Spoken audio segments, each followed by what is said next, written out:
Hello दोस्तों, आप सभी को स्वागत करते हैं आप सभी को यूट्यूब चैनल पर। ठीक है, आज इस वीडियो में स्टार्ट करने जा रहे हैं संस्कृत व्याकरण। जो आप लोगों को जो सब्जेक्ट सबसे ज़्यादा हार्ड लगता है, मैं उसी को नॉर्मलाइज कर दिया हूं और आप लोग को बेहतरीन ढंग से बताऊंगा। संस्कृत ये व्याकरण का ये मास्टर वीडियो बना दूंगा और अपने घर में भाई बहन को भी बता सकते हो। चलिए तो आज स्टार्ट करते हैं। क्या तो संस्कृत व्याकरण। ठीक है, क्या पढ़ेंगे हम लोग? संस्कृत व्याकरण। चलिए मैं कलर ले लेता हूँ। चलिए क्या पढ़ेंगे? तो संस्कृत व्याकरण। ठीक है, तो मैं आपको पहले हेडिंग बना देता हूँ, संस्कृत व्याकरण। ठीक है, तो आज के इस वीडियो में हम लोग संस्कृत व्याकरण के कौन से पार्ट पढ़ेंगे? तो पढ़ेंगे हम लोग पुरुष के बारे में। ठीक है, किसके बारे में पढ़ेंगे? तब पुरुष के बारे में पढ़ेंगे। ठीक है दोस्तों, चलिए ध्यान दीजिएगा। अब पुरुष जो होता है ये 3 तरह के होता है। ठीक है, पुरुष कै गो होता है? 3 गो। अब ये कौन कौन होता है तो याद रखिएगा। ठीक है, एक होता है प्रथम पुरुष। क्या होता है? प्रथम पुरुष। ठीक, और दूसरा होता है मध्यम पुरुष। देखिए पुरुष जो होता है कितने होते हैं? वो 3 प्रकार के होते हैं, प्रथम पुरुष, मध्यम पुरुष और उत्तम पुरुष। ठीक है, ये हम लोग संस्कृत व्याकरण के माध्यम से पढ़ने जा रहे हैं। पुरुष कै गो होता है? तो 3 प्रकार के होता है। एक प्रथम पुरुष होता है, और फिर क्या होता है तो मध्यम पुरुष होता है, और फिर क्या होता है उत्तम पुरुष। तो आइए सबसे पहले देखते हैं। चलिए मैं इसको और अच्छे से डेरिवेशन कर देता हूँ। ठीक है,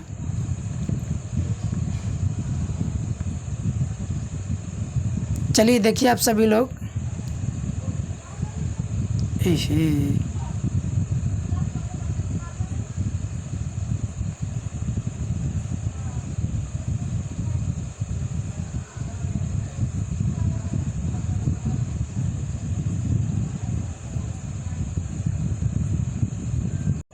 चलिए देखिए, हम आपको और अच्छे से क्या किए हैं, इसको डेरिवेशन में बदल दिए हैं मैप के माध्यम से। देखिए पुरुष जो होता है वो कै प्रकार के होता है? 3 प्रकार के। ठीक है, पूछेगा कि पुरुष कितने होते हैं तो बताइएगा 3 प्रकार के। कौन कौन? तो एक प्रथम पुरुष, एक मध्यम पुरुष और एक उत्तम पुरुष। तो आइए मैं स्टार्ट करता हूँ उत्तम पुरुष से परिभाषा को। ठीक है, देखिए उत्तम पुरुष को कैसा याद रखिएगा? तो याद रखिए, देखिए इसका जो परिभाषा बनेगा, जो बोलेगा उसे उत्तम पुरुष कहेंगे। ठीक है, यानी बोलने वाला को क्या बोलेंगे भैया? उत्तम पुरुष। और जो सुनेगा उसे क्या बोलेंगे? तो उसे बोलेंगे मध्यम पुरुष। जो सुना, ठीक है, यानी सुनने वाले को मध्यम पुरुष। तो जो बोला उत्तम पुरुष, जो सुना मध्यम पुरुष। और देखिए बोला और सुना, तो जिसके बारे में तो कहेगा यही ना बाकी रह गया। तो जिसके बारे में कहेंगे उसको बोलते हैं प्रथम पुरुष। कंप्लीट हो गया? क्या समझा? जो बोलेगा उत्तम पुरुष, जो सुनेगा मध्यम पुरुष, और जिसके बारे में कहेंगे प्रथम पुरुष। क्लियर हो गया? अगर पुरुष के परिभाषा अगर देना चाहेंगे कि पुरुष किसको कहते हैं, तो आप इसको भी बता सकते हो कि वक्ता बोलने वाला, श्रोता सुनने वाला, और जिसके विषय के बारे में कुछ कहा जाए उसे पुरुष कहते हैं। मैंने 2 बार 3 बार बोलूँगा, आप सभी लोग को याद होना जाना चाहिए। और आप लोग कॉपी किताब लेकर के बैठे और उसे नोट करते जाइए। ठीक है ना, या फिर पहले सुनिए, सुनने से याद होगा, उसके बाद वीडियो को पॉज करके यानी रोक करके आप इसे उतार लीजिएगा। ठीक है, तो मैंने बता रहा कि पुरुष कितने होते हैं? वो संस्कृत के अनुसार 3 होते हैं। एक है ना, पहला जो होता है मध्यम पुरुष, और दूसरा होता है पहला होता है प्रथम पुरुष, दूसरा होता है मध्यम पुरुष, और तीसरा जो होता है आपका उत्तम पुरुष होता है। ठीक है, उत्तम पुरुष किसको कहेंगे? तो जो बोलेगा यानी बोलने वाला उससे उत्तम पुरुष, और जो सुनेगा यानी सुनने वाला मध्यम पुरुष, और जिसके बारे में कहा जाएगा उसे प्रथम पुरुष कहते हैं। क्लियर हो गया? चलिए अब जो कि आगे बढ़ते हैं।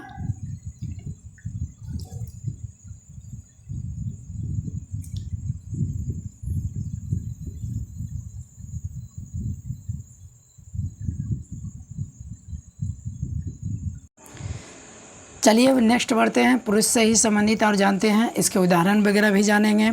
कि ये तो परिभाषा जान लिया कि उत्तम पुरुष होता क्या है, तो जो बोलेगा उसे उत्तम पुरुष कहते हैं। ठीक है, और मतलब कि क्या जो सुनेगा, ठीक है, उसे मध्यम पुरुष कहते हैं, और जिसके बारे में कहेंगे उसे प्रथम पुरुष कहते हैं। चलिए अब आगे बढ़ते हैं, ठीक है।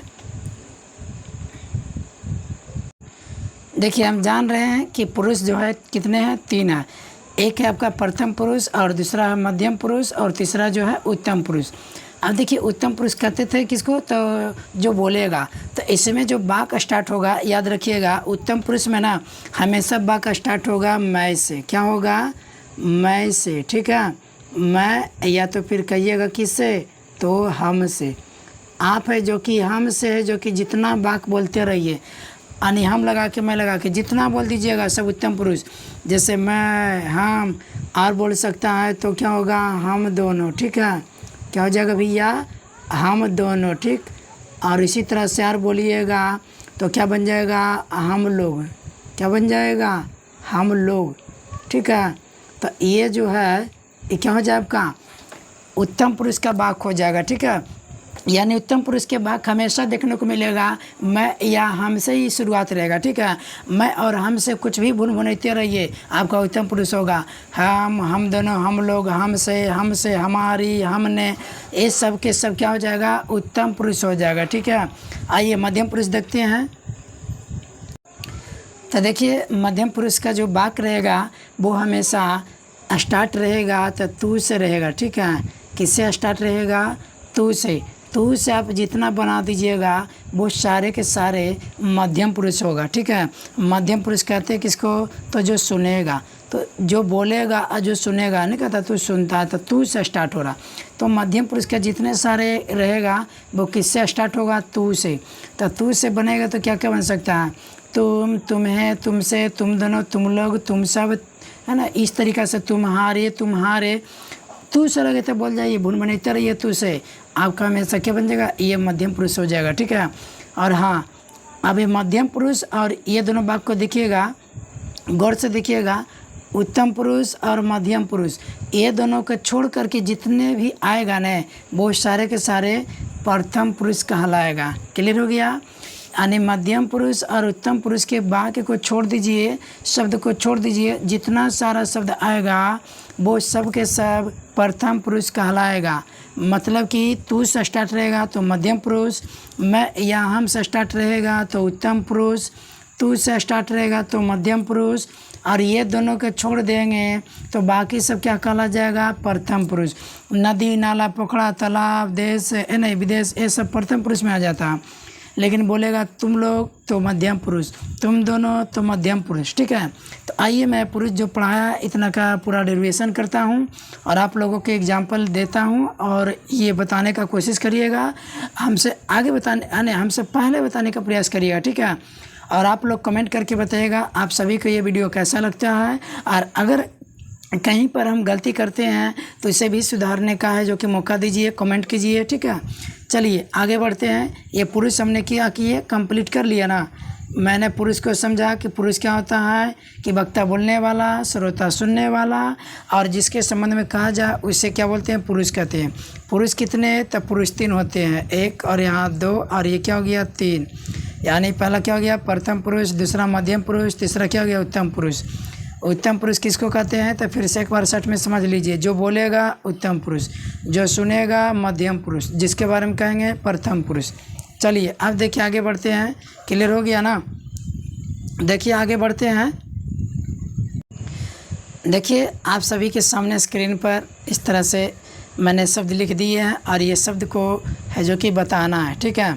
तो देखिए हमने पुरुष पढ़े और पुरुष के 3 भेद भी पढ़े, उत्तम पुरुष, है ना, मध्यम पुरुष, प्रथम पुरुष।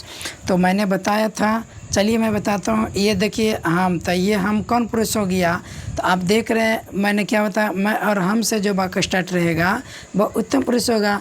तो हम से तो ये उत्तम पुरुष हो गया, हमने ये भी उत्तम पुरुष हो गया, और हमने, है ना, ये 2 बार लिखा गया, ये हमसे कर देते, ठीक है। तो हमसे यानी हमसे बन रहा, हमसे कुछ भी भुनभुनाते रहिए, आपको ये उत्तम पुरुष हो जाएगा, ठीक है। अब देखिए तुम है तो ये मध्यम पुरुष हो गया, तुम्हारी ये मध्यम पुरुष हो गया, तुम है मध्यम पुरुष हो गया। नदी, आप देख सकते हैं नदी जो स्टार्ट वर्ड है ना, तो इसमें ना ही तो हम लगा हुआ ना ही तू लगा हुआ, इसलिए ये जो होगा ये आपका नदी जो है ये आपका प्रथम पुरुष हो जाएगा। क्या हो जाएगा, प्रथम पुरुष। लड़का में भी क्या है, कुछ भी नहीं, मतलब कि तू हमसे नहीं स्टार्ट है, तो ये भी प्रथम पुरुष हो जाएगा। ठीक है, समझ पा रहे हैं ना। चलिए, तो लड़का भी क्या हो गया, ये हो गया आपका प्रथम पुरुष। घर में भी क्या, मैं और तुम से स्टार्ट नहीं है या ना ही हमसे, इसलिए भी क्या हो गया, प्रथम पुरुष हो गया। समझ में आ गया, तो क्लियर हो जाएगा। चलिए अब है जो कि आगे बढ़ते हैं। ठीक है, आइए अब देखते हैं क्या वचन के बारे में। ठीक है, देखिए वचन क्या आता है, तो सबसे पहले समझिए वचन, इसको अंग्रेजी में हम लोग क्या कहते हैं, नंबर। तो आप है जो कि नंबर, तो इसका मतलब आप समझ गए होंगे, नंबर में इसका आता है दोस्तों संख्या होता है कि नहीं। तो जिसमें किसी व्यक्ति, वस्तु, जो भी पदार्थ आदि के संख्या का बोध होता है उसे वचन कहते हैं। ठीक है, और वही परिभाषा को मैं तीनों में जनरेट कर दूंगा, परिभाषा को रटने की ज़रूरत नहीं है।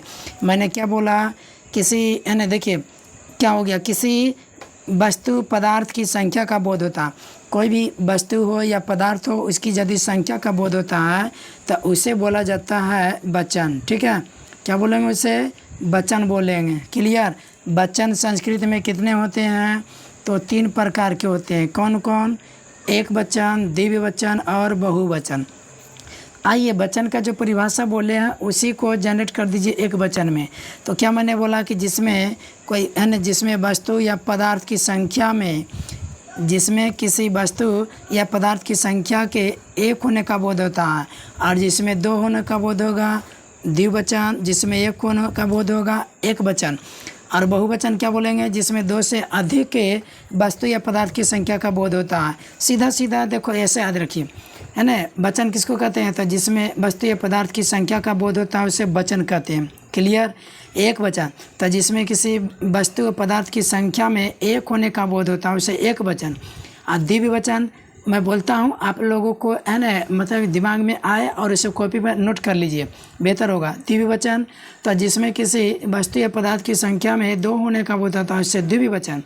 अब बहुवचन, तो जिसमें किसी वस्तु या पदार्थ की संख्या में 2 से अधिक होने का बोध हो उसे बहुवचन कहते हैं। ठीक है, वचन कै गो, 3 गो, एक वचन, द्विवचन, अमिताभ बच्चन। ऐसे नहीं बोल देना कि अमिताभ बच्चन भी होता है, वो तो है ना हीरो का काम करता है ना। हम लोग व्याकरण पढ़ रहे हैं क्या, तो एक वचन में क्या था, 1 का बोध होता है, और द्विवचन में क्या था, 2 का, और इसमें क्या था है, तो 2 से अधिक का, 3 गो रह सकता है, 4 गो, 5 गो, 6 गो, 7 गो, 8 गो, 9 गो। तो मैंने अभी पुरुष जो पढ़ाया था, क्या अब उसमें जो कि आप लोग का कंप्लीट हो सकता है कि नहीं, यस हो जाएगा। देखिए मैं आप सभी को बताना चाहूँगा,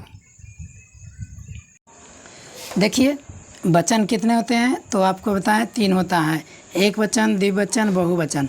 और आप देख सकते हैं कि इसमें जो पुरुष मैंने बताया था, पुरुष में ये सारी वर्डों का इस्तेमाल किया था। तो उबा अगर कहने से मैंने पता चल रहा, उबा यदि कहते हैं किसी को कि उबा पढ़ रहा, तो उबा पढ़ रहा, अगर वहाँ पर 1 पढ़ रहा है ना, तो मैंने उसके लिए उबा का प्रयोग किया। अगर वहाँ पर 2 पढ़ता है तो मैं कहता कि वे दोनों पढ़ाई कर रहा। अगर वहाँ पर बहुत सारा मैंने उबा हो जो होता है ना, थोड़ा दुराहों के लिए प्रयुक्त होता है ये शब्द। अय्या जो होता है ये भीड़ के लिए होता है, लेकिन उबा जो है वो दूर के लिए हुआ। तो कहीं बंदा कोई दूर में बैठ के पढ़ रहा होगा, अगर यही दूर में कोई बैठ के ढेर सारा पढ़ता तो कहते ना कि बे लोग बंदे, जो बे लोग हैं ना वो पढ़ाई कर रहे हैं, तो बे लोग बे दोनों उबा, अंतर है कि नहीं। तो वह जो हो और तुम, तो तुम बोलेंगे कि तुम क्या करते हो, तो ऐसे सिंगल के लिए प्रयुक्त होता है ये वर्ड। और मैं, तो मैं पढ़ता हूँ, तो ये सिंगल के लिए प्रयुक्त होता है। ये सारी एक वचन में आ गया। ठीक है, ये सब कौन वचन में आ गया, एक वचन में आ गया। ठीक है, अब द्विवचन को तो आप देखिए कि देखने के साथ ही बता सकते हो कि देखिए सर इसमें क्या लगा दिया कि बे दोनों। तो जब बे दोनों लगा दिया तो फिर टेंशन ही नहीं है। तो बे दोनों, इसमें तो 2 का बोध हो गया तुम दोनों, दोनों का बोध हो गया हम दोनों, तो ये दोनों का बोध करा दिया, तो इसलिए क्या हो गया, द्विवचन हो गया। 2 घोड़ा, 2 गधा, 2 लोमड़ी, है ना, इस तरीके से क्या हो गया, द्विवचन हो गया कि नहीं। 2 पेन, 2 किताब, 2 बुक, इस तरीके से क्या हो गया, द्विवचन हो गया। बहुवचन, तो देखिए आप इसको देख करके ही बता दीजिएगा कि बहुवचन है ना। बे सब या बे लोग लिख सकते हैं, इसको क्या लिख सकते हो, बे लोग। ठीक है, क्या लिख दीजिएगा, बे सब या बे लोग। तो आपने बे सब या बे लोग लिख दिया, तो ये तो क्या हो गया, बहुवचन का लिए हो गया ना। यानी बे लोग बोला तो 1 गो का बात नहीं कर रहे हैं, 2 गो का तो बात नहीं कर रहे। 2 गो रहता है तो उसमें के लिए फरिया के बोलना पड़ता है कि 2 गो पढ़ रहा है भैया, या 2 गो कोई काम कर रहा है। लेकिन यहाँ तो यहाँ पर बे सब है, बे लोग है क्या, और यहाँ क्या हो गया, तुम लोग है और हम लोग हैं। तो ये समझ गए होंगे कि बहुवचन होता क्या, हम देखिए आप लोगों को हम संस्कृत व्याकरण में जैसे आप लोग अंग्रेजी में ट्रांसलेशन पढ़ना बनाना सीखे थे, वैसा ही आप लोगों को हम ट्रांसलेशन की ओर लेके जा रहे हैं, मतलब कि संस्कृत में अनुवाद बनाना सिखाएंगे। लेकिन उससे पहले क्या है कि जो आपको ये बेसिक फॉर्मेट जो सारे बता रहे हैं, इसे आप लोग अवश्य जो कि पढ़ लीजिए, बिना वीडियो का स्किप किए ही पढ़िए तो ज़्यादा बेहतर होगा और समझने में मज़ा आएगा। अगर समझ में नहीं आया तो सब मैंने कमेंट करके मुझे बताना, मैं फिर से प्रयास करूँगा, आप लोगों को समझाने का प्रयास करूँगा। वैसे तो मैं एक बार में क्लियर करा दूँगा, ठीक है। आइए, जब इतना हम लोगों ने पढ़े और हम लोग पढ़ रहे हैं संस्कृत व्याकरण, अब है जो कि कुछ का मीनिंग जान लेते हैं, उसके बाद है जो कि आगे के प्रोसेस की ओर बढ़ते हैं, ठीक है। चलिए,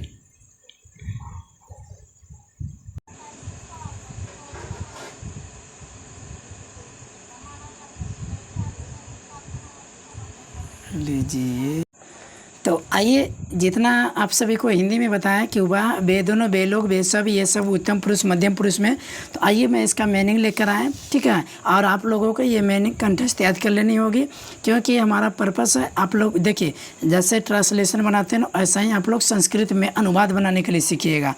जैसे ट्रांसलेशन क्या बनाते हैं, राम पढ़ता है तो कहते हैं ना कि ही रीड्स, कहते हो कि नहीं, जैसे उसमें नियम होता है वैसा ही इसमें भी नियम होता है। आगे हम लोग पढ़ेंगे सारे नियमों को। जैसे आप लोग प्रेजेंट इंडेफिनिट टेंस पढ़ते हैं तो कहते हैं ना सब्जेक्ट प्लस V1 या V5 plus subject plus other word, तो उसी तरह से यहाँ भी संस्कृत में कुछ स्ट्रक्चर होंगे, लेकिन वो कुछ अलग सा होता है, ठीक है, अंग्रेजी से। तो आइए इसका जो कि क्या करते हैं, हम लोग मीनिंग को याद कर लेते हैं, समझ लेते हैं। मैंने यहाँ पर मीनिंग लिख दिया और ये मीनिंग को मैं कह रहा हूँ कंठस्थ याद कर लेना, क्योंकि आगे इसके बगैर काम नहीं बनने वाला है, ठीक ना। चलिए याद करते हैं। देखिए, सा में से ये उबा जो होता है ये पुल्लिंग के लिए होता है ना। किसके के लिए होता है, ये पुल्लिंग के लिए होता है, ठीक है, ये पुल्लिंग के लिए। और ये सा के मतलब होता है उबा स्त्री के लिए होता है, याद रखिएगा। ये जो उबा हुआ ये स्त्रीलिंग के लिए हो गया, ठीक है। तो सामान्य क्या हो गया, उबा, और ये भी सामान्य उबा, तो ये सामान्य उबा होता है पुल्लिंग के लिए और ये सामान्य उबा होता है स्त्रीलिंग के लिए, ठीक है। तो माने क्या होता है, बे दोनों, ते माने क्या होता है, बे लोग या बे सब, ठीक है। तोबम माने तुम, तोबम माने तुम, युवाम माने तुम दोनों, युवाम माने तुम दोनों, इयम माने तुम लोग या तुम सब भी बोल सकते हैं, ठीक है। इयम माने तुम लोग या तुम सब, देखो लोग आगे तो सब भी बोल सकते हैं। अहम माने मैं या हम, ये नहीं बोलिएगा मैं या तो हम, तो हम माने मैं या हम। अवाम माने हम दोनों, अवाम माने हम दोनों। बयम माने क्या, हम लोग, बयम माने हम लोग। क्लियर हो गया, समझ पाए आप लोग, ठीक है। आप लोग इतना है जो कि याद कर लीजिएगा, बहुत ही मज़ा आएगा पढ़ने में, ठीक है ना। चलिए, तो आप लोगों को जो मैं यहाँ रूल बताया है ना, यहाँ पर जो हम लिखे हैं तो बताते हैं क्या क्या। ये हम इस तरह से मैंने इस तरह से कॉलम बना दिए, ठीक है। इसमें है जो कि ये जो आपका पूरा लिखा हुआ है, इसमें एक वचन, द्विवचन, बहुवचन। ये एक वचन है, ये द्विवचन है, ये बहुवचन है, ठीक है। थोड़ा राइटिंग है जो कि ख़राब जैसा लगता है, ठीक है ना। तो मैं पढ़ कर के बता दूंगा, आप लोग नोट कर लीजिएगा। ये एक वचन लिखे, ये द्विवचन लिखे और ये ये बहुवचन है। एक वचन, द्विवचन, बहुवचन, ठीक है। देखिए, प्रथम पुरुष में क्या क्या आ गया, सा तौ ते, कौन कौन आ गया, सा तौ ते। मध्यम पुरुष में क्या आ गया, त्वम, युवाम, युवाम। मैं आपको सभी संस्कृत में ही पूछूंगा, हिंदी आप लोग इसका मीनिंग याद रखिएगा। मैंने अभी पीछे बताया हिंदी है ना कि सा मने उबा, तो मने बे दोनों, ते मने बे लोग। तो वह मैंने क्या बताया, तुम, युवाम मैंने बताया तुम दोनों, युवा मैंने बताया तुम लोग। ये उत्तम पुरुष हो गया। उत्तम पुरुष में क्या क्या था, तो अहम हो गया, अवाम हो गया, बयम हो गया। अब इसे पढ़ना कैसे है, तो देखिए ऐसे पढ़िएगा, सा तौ ते, ठीक है। क्या पढ़ना है, सा तौ ते। फिर उसके बाद पढ़िएगा त्वम, युवाम, युयाम। फिर पढ़िएगा अहम, अवाम, बयम। क्या पढ़ना है, सा तौ ते, त्वम, युवाम, युयाम, अहम, अवाम, बयम। समझ गया, सा तौ ते, त्वम, युवाम, युयाम, अहम, अवाम, बयम। तो ये प्यारा सा एक तालिका है और इस तालिका को आप लोग बेहतरीन तरीक़ा से याद कर लीजिएगा। बहुत ही उपयोग होने वाला है आगे की वीडियो में।